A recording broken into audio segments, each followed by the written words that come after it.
Unbreakable people, the bravest country. Usually I address Ukrainians at this time. Every night, when I summarize the events of the passing day. Every night, from the first day of this full-scale war of Russia against our state, Ukraine. Every night I report to the public on what has been done to protect the state. About what the armed forces of Ukraine managed to achieve. About how we help our people. And about what international negotiations took place. For example, today one of the notable news was the news of our conversation with you, Boris. Every time such negotiations take place, it is important for my country, for Ukraine. And it's also important, I'm sure, for Britain.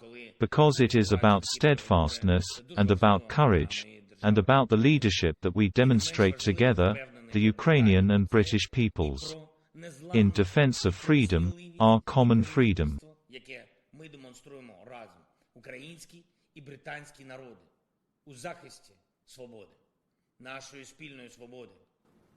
Russian troops today, as every day during this war, continue to bomb our cities and our people.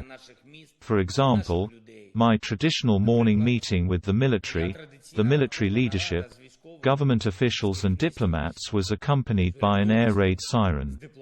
This is our reality. Missile strikes every day.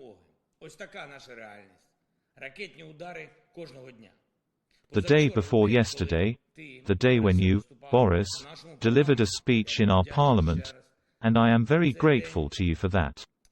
On this day, the Russian army fired 15 missiles at Ukraine. And this can be called a Russian compliment to your brilliant speech and our fruitful interstate cooperation.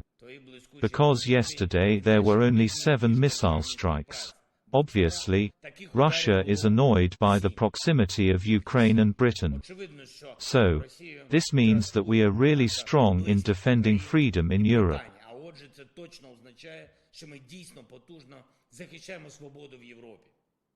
In general, during this war, the Russian army used 2014 missiles against Ukraine.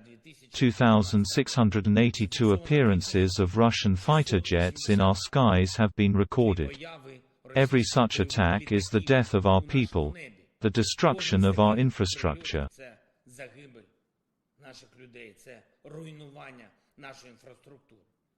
If we take only the medical infrastructure, to date, Russian troops have destroyed and damaged nearly 400 health facilities. These are hospitals, maternity hospitals, outpatient clinics. In the temporarily occupied regions of Ukraine in the east and south, the situation with access to medical services and medicines is simply catastrophic. Even the simplest drugs are missing. Russia has brought to Ukraine and Europe such problems that we could not have imagined a few months ago.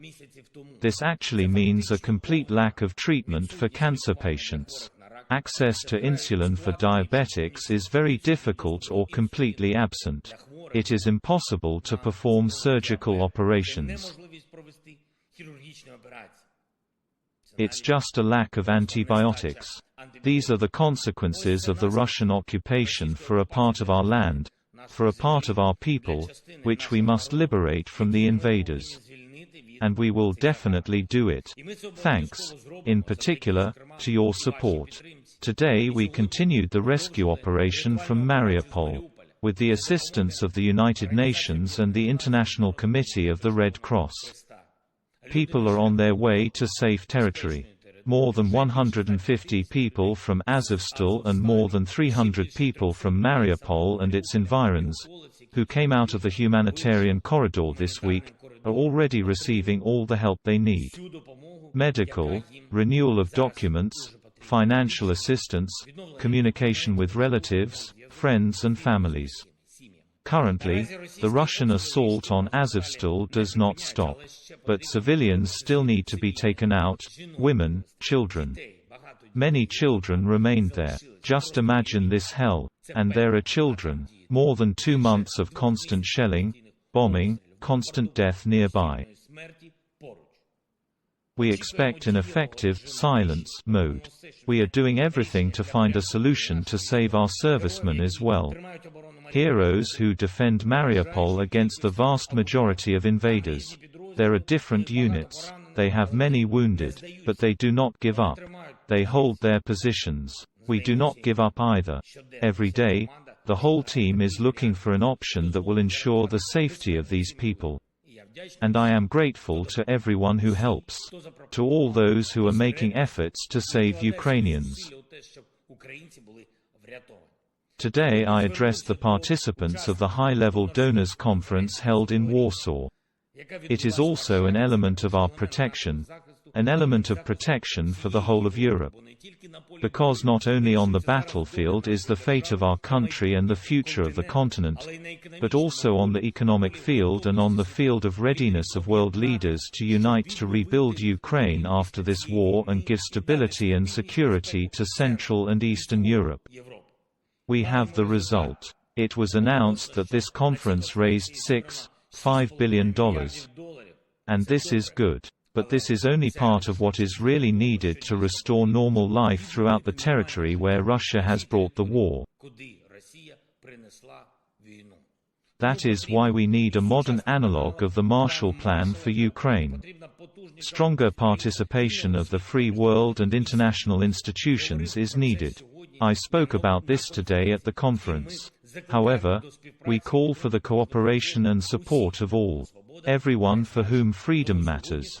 That is why United 24 was launched today, a global initiative that will unite people from all over the world around the desire to help Ukraine. And I invite you to join this initiative. The initial component is a platform for raising funds to support our struggle. United 24. The main goal is to increase donations to Ukraine. Just a few clicks, and everyone can join the direction that they find most useful for themselves right now. Because Ukraine needs up to $7 billion a month to cover the state budget deficit. In total, more than $600 billion has already been spent on rebuilding what the Russian army destroyed.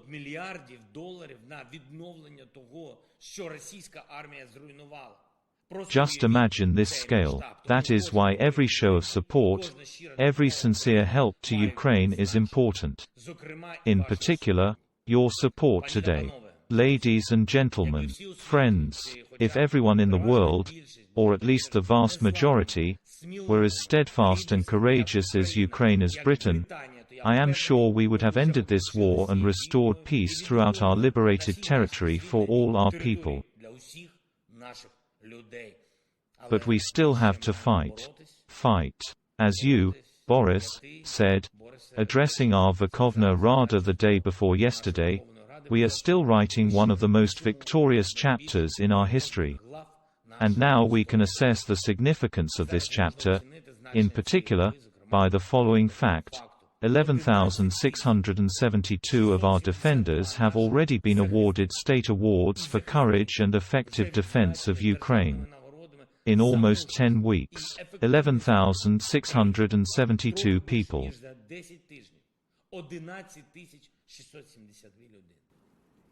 And a few minutes before this appeal, I signed a decree on the awarding of another 286 servicemen of the armed forces of Ukraine. It is on the shoulders of these brave warriors and their comrades that Ukraine and, frankly, the whole of Europe now stand. And I thank you for your really effective support of this struggle. Courage is rightly considered the most important of human qualities, because it guarantees all others. Thank you, Britain. Thank you, Boris. Thank you all. Glory to Ukraine.